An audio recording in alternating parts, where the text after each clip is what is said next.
This is our week 3-ish lesson. So you're kind of simultaneously working on everything. You're working from Blooming of a Lotus. You're reading the first 3 chapters of Wisdom is Bliss.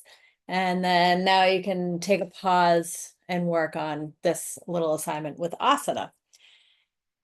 Whether you're 200 or 300 hour, all of this is relevant. So, but if you're 300 hour, you're definitely working on this content within Journey to Joy. 200 hours are working in the other 200 portal. But this all counts towards everybody's hours, okay? And it's all relevant and good. All right, cool. So easy cross leg. Let's talk about easy cross leg. We often start classes in our easy cross leg position. It's not accessible to everyone. Maybe you're one of those people, or maybe you've noticed that in class that it's not accessible to all the students. So I want to talk about options, right? Which many of you know. But I also want to talk about, so we talk about a lot of deconstructing postures. Now, this one is pretty simple. And then reconstructing postures. And now in that process of deconstructing, we pull everything apart and we look at the posture and say, what are the properties of this posture? What's happening in the body within the posture?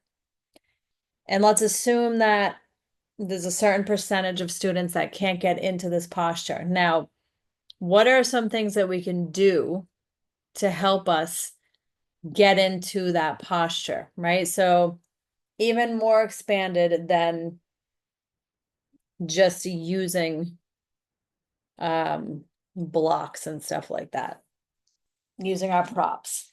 So we want to be able to pull way back and say, what does the body need in order to begin to approach the posture in the correct way? Okay, so easy cross leg. So if you could just come into easy cross leg position, whether one foot is in, we'll just do one foot in front of the other. We won't even do a half lotus. That's a whole other thing. So one foot is in front of the other. Now, some of the things we see, people's knees up, people rounding their back. So we already know that variations of that, ways to support that, would be sitting on a block, sitting on a bolster, sitting on a blanket. You prop up with the hips, and then the student is more capable of sitting up tall. So we want a flat back. We want to be able to sit up nice and tall, lengthen through the spine.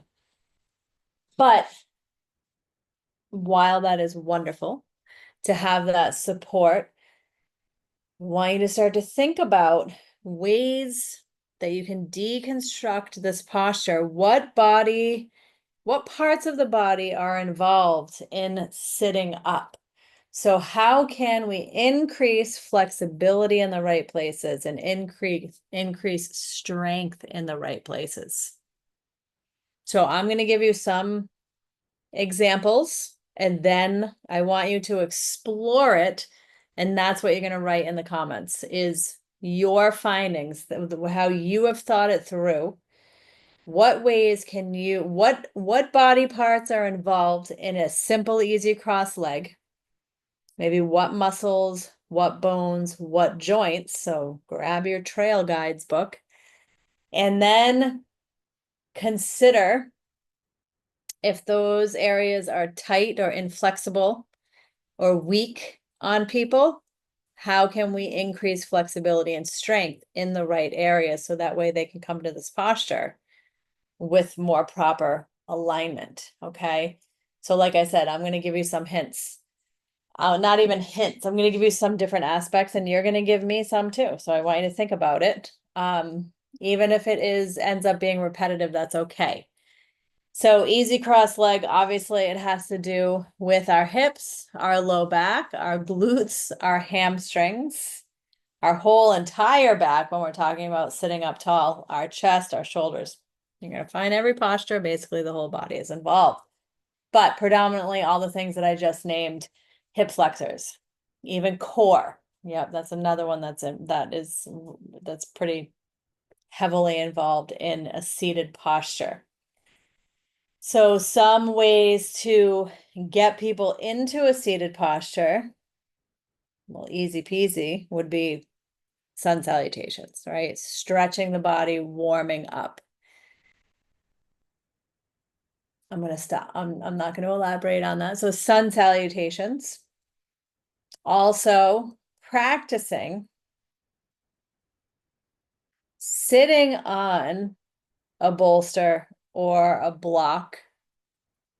And then over time, finding all the alignment there. So there's that uplift that's happening from the pelvis, the length in the spine. You can strengthen the muscles in the back that way. And then you do that properly for a few weeks, and then we shrink the prop. So it becomes a folded blanket, right? And then we work on all those qualities in the folded blanket. And eventually we're sitting on the floor working on those same qualities. I'm going to leave you with that. There are lots of other ways to approach this. So I look forward to hearing how you deconstruct easy cross leg. So we deconstruct it to the point where we're thinking of the anatomy of the body and how to make it, what postures can support making easy cross leg available. Okay. And I'll be reading and I'll be responding, and we're going to work it out, and we're going to start here with postures, thinking of it just like that. So you could do a whole entire practice, a whole entire sequence. You're not doing this. I want maybe you're thinking, all right, how many examples? Well, I gave a few, I don't know, 3 to 5 different examples. I said sun salutations, and then I said practicing sitting on props, finding the correct alignment, and then gradually decreasing the size of the props. Okay, so that was mine. So that's like 2, 3. So 2 or 3. 2 or 3. If you do more, that's okay. But at least 2 or 3 postures. And remember, those postures, if you were to teach them, you have to know how to teach them. You don't have to do that now. Now you're just making suggestions, but then we can start to think about how would you teach those postures, and how would you wrap the easy cross leg into that sequence. So just getting the wheels turning. Hopefully this is getting the wheels turning in a way where you're like, ooh, this is interesting, not, ooh, I'm confused. But if you are confused, just let me know and I'll try to clarify. All right. Good luck. This is your week, right? So you have the next 7-ish days to work on this. And if you are really excited and you want another one, then you could think about your half lotus. Half lotus is where one foot is up on the opposite leg. So deconstruct this. What's going to create the strength and flexibility to come here? What postures? And is there a sequence? Is there a better way? Do you think there's a better way to get to deconstruct easy cross leg? More beneficially to build the body up in a certain way to approach easy cross leg?